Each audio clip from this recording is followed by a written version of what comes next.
These are not the games you're looking for.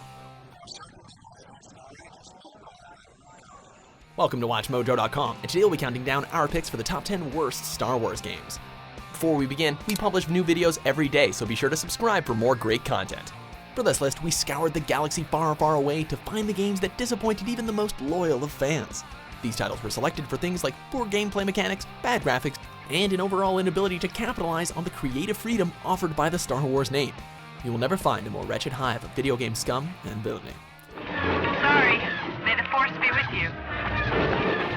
Number 10, Star Wars Episode 1, The Phantom Menace. Choice is yours, my Padawan learner. This game has a section where you have to protect Jar Jar Binks. Follow me, sir. You should do it grand. You need any more reasons? Okay. The Phantom Menace should have made for some great gaming environments, since it featured things like the pod race and the Gungan War. That is, if you actually see anything that's going on, since the game features a frustratingly constricting top-down camera angle. The result left players in a paranoid frenzy, frantically shooting and slashing in all hopes of hitting something, anything. We know we're not supposed to trust our eyes according to ObiWan, but this game took that advice a little too literally.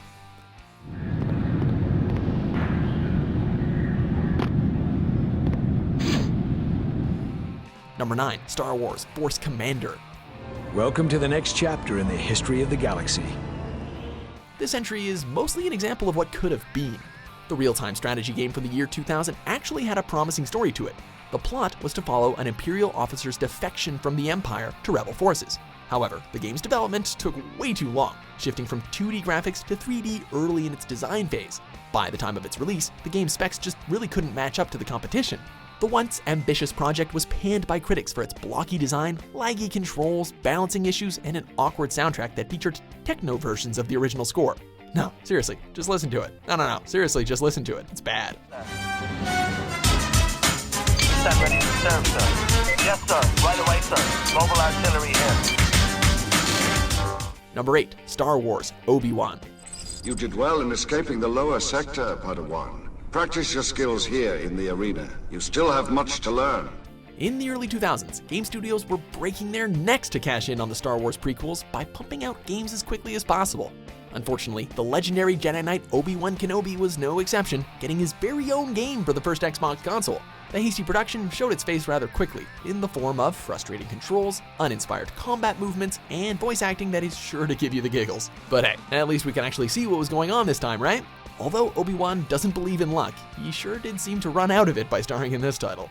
Are you sure my presence here is necessary? Number 7, Star Wars Demolition.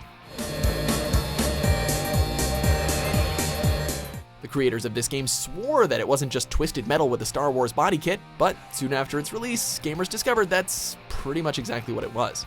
While a large amount of the flack that this release got was for the copycat concept, it would have been mildly forgiven if it was actually a good game. But the graphics were subpar, the physics were counterintuitive, and the buggy environments led to players getting trapped in the middle of the level. The worst part was the game's plot, which tried to justify why a demolition derby would occur in the Star Wars universe. Good luck explaining why Darth Maul and an adult version of Boba Fett would exist at the same time. There's a price on your head, and I'm gonna collect. Number 6, Star Wars Jedi Arena.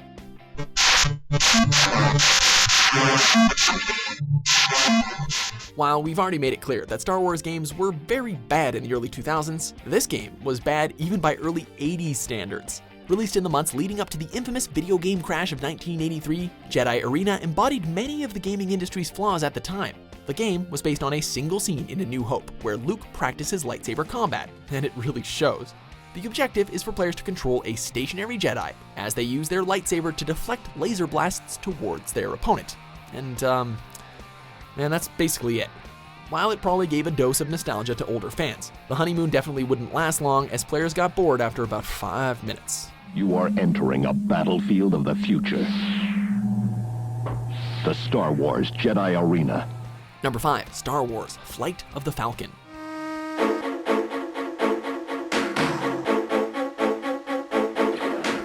While most developers knew that 3D on the Game Boy Advance was a gamble, the creators of this game apparently didn't get the memo. In fact, this seems like a title that was never really meant to be on a handheld altogether. Flight of the Falcon was supposed to be a Star Fox-styled piloting experience that fans could conveniently play on the go. However, what they actually got was blurry, lag-infested disappointment. The gameplay would rocket back and forth between Episode 1 boring to nearly impossible without warning, and the save checkpoints were spaced so far apart that players would have to go hours at a time to keep their progress. You know, basically the opposite of what a portable release should be.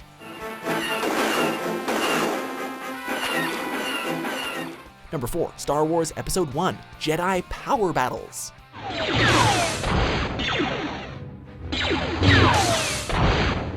The turn of the millennium strikes again. If you haven't been counting, this is the 5th entry that was released in the early 2000s. In many ways, Jedi Power Battles has a lot in common with the movie it's based on. The concept's interesting, but it quickly becomes a frustrating mess that is in no way fun. The excitement of taking control of a notable Jedi from the franchise is immediately crushed due to aggravatingly bad controls and subpar graphics. Most players reported not even being able to make it past the first level due to the clunky gameplay. Oh yeah, and did we also mention it was released on the Game Boy Advance? No thanks.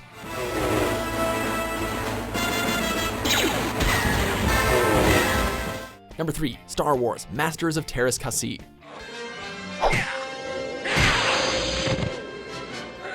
While a Star Wars fighting game sounds like a pretty good idea, fans of the franchise should probably have listened to Admiral Ackbar.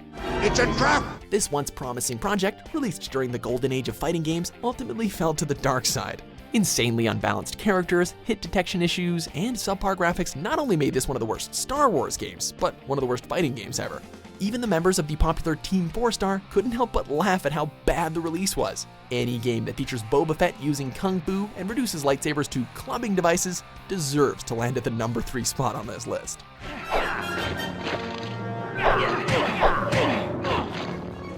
Number 2, Star Wars Yoda Stories. Look at me. Judge me by my size, do you? No, Yoda, but we'll definitely judge you by your game. Released as part of LucasArts' desktop adventure series, Yoda Stories was marketed to be a Zelda-styled experience in the Star Wars universe. What audiences actually ended up getting was very little Yoda, and even less of a story or game. The game itself was a series of randomly generated objectives, with no centralized plot. What's worse is that the formula of continuous fetch quests stayed the same regardless of what level the player was on.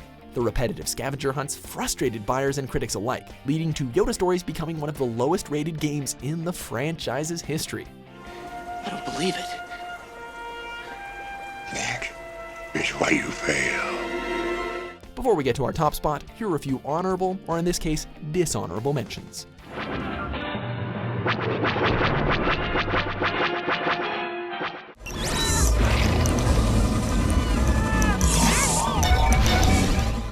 Don't get fancy, Snips. It's just my style, Sky Guy. Number 1, Kinect Star Wars. Here are your new trainees, Master Yoda. I'll warn you, they're still very rough, but they do have potential. If you think the Star Wars Holiday Special was the most cringeworthy thing to come out of Star Wars, well, it probably still is, but this is real close. Some of this title's minigames, such as lightsaber combat and force training, were decent ideas that only really fell flat due to the Kinect's poor motion capture. However, nothing in the entire galaxy far, far away could justify the galactic dance-off.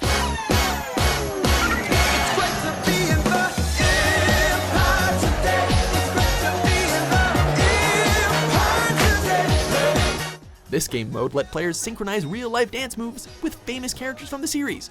Nothing embodies Han Solo more than the scruffy-looking nerf herder getting jiggy with it while singing that he's Han Solo. Ugh.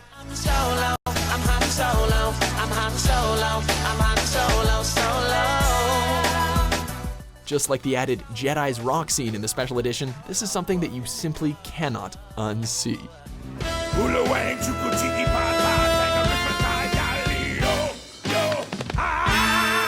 Do you agree with our picks? Check out these other great clips from WatchMojo and subscribe for new videos every day.